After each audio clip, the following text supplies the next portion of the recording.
LeBron has suffered a right foot injury and will miss some time. It initially happened against the Mavs in the Lakers' comeback victory. But LeBron played through it, and many thought he was fine, which made this injury news surprising to some. Honestly, I was devastated when I heard the news, but I wasn't surprised. It looked pretty bad initially. It was a non-contact injury, and you could hear him say that he heard a pop. Then after the game, he was limping, so it couldn't have been good news. As of right now, there's no official word from the team. They are still getting multiple opinions, so we don't know the actual injury or diagnosis. All we've heard so far is right foot injury, which is pretty vague. So we still don't really know an actual timeline for his return.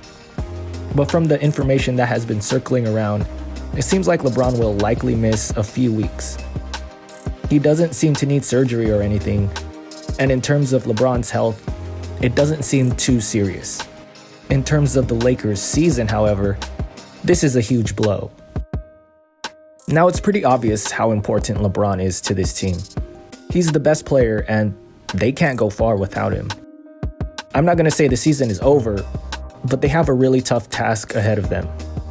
They currently find themselves outside of the play-in tournament, let alone a playoff spot. I think their goal of getting to the 6th seed is pretty much out the window. It was already going to be a tough task with a fully healthy team. Now without LeBron, it's going to be nearly impossible. The good news is that this team now, as currently constructed, is better suited to weather the storm of LeBron's absence. If this was the team pre-trade deadline, yeah, the season would be over. But I think the Lakers can win enough games, and hopefully some of these other teams cooperate and lose their fair share of games. But I think the Lakers will be able to get into the play-in tournament.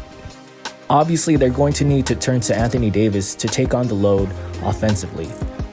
And we've seen him do it this season already. He just needs to be aggressive. And the pieces around him fit much better now. So I think he'll be more efficient. And now we have D'Angelo Russell, who's also dealing with injury issues, but it doesn't seem to be too serious. But he can take on a lot of the playmaking duties, and he can score for himself.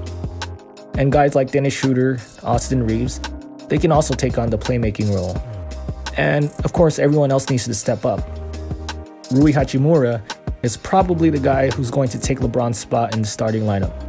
So he needs to step up and really showcase his talent and earn that contract next season. Malik Beasley needs to continue hitting shots. Jared Vanderbilt just needs to continue doing what he's been doing. And now this is an opportunity for guys that fell out of the rotation to showcase their talent. Lonnie Walker, who's out of the rotation, but we saw what he could do in the beginning of the season. Now it's his opportunity to ball out. Wenyen Gabriel will probably get some minutes. He too can just go out there and hustle. So it's definitely going to be tough. If the Lakers had more time, more games to play, then this injury wouldn't be as worrisome. But I believe this team has enough talent to win games without LeBron, especially considering they have one of the easiest schedules to finish the season. The problem is the playoffs are right around the corner, and the Lakers are behind in the standings. There's no cushion for them. Quite the opposite. They have to make up ground. So this is definitely bad news. But I'm going to hold on to the hope that the Lakers can get into the play-in and LeBron will return for a playoff run.